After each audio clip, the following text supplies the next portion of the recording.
মই শৰীফুল ইসলাম মই minority সেলৰ district general secretary Tamulpur জিলা বিপিএফ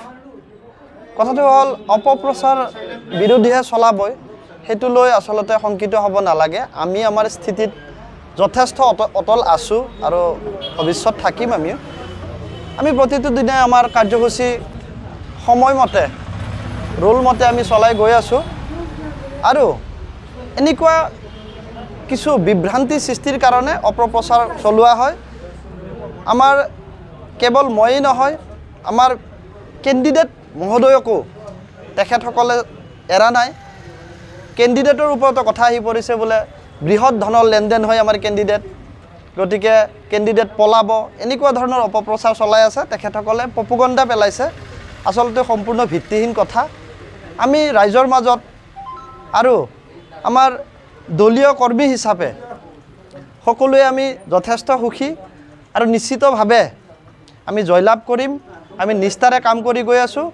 সদায় আমি নিজৰ স্থিতি অটল ৰাখিছো আৰু ভৱিষ্যতে সম্পূৰ্ণভাৱে আমি অটল থাকিম ইয়াত কোনো ভয় কৰিবলগীয়া নাই এইবিলাক এটা মিছা অপপ্ৰচাৰ গতিকে এই ধৰণৰ বাৰ্তাৰ পৰা যাতে সকলোৱে মানে বিৰত থাকে আৰু বিপিএফ দলটি জয় হোৱাৰ কামনাৰে মই মোৰ স্থিতি মই স্পষ্টীকৰণ দি দিলোঁ একদম সম্পূৰ্ণ সঁচা কথা মানে বিপিএফ দলটিক আজি জনসাধাৰণে যেনেকৈ আদৰি লৈছে গতিকে ইয়াত বিভিন্ন ধৰণে এনেকুৱা প্ৰপগণ্ডা পেলাওটো ডাঙৰ কথা নহয় গতিকে আজিকালি মানুহে বুজিবলৈ বাকি নাথাকে ৰাইজে বুজি পাই যাব আমাৰ বিপিএফ দলত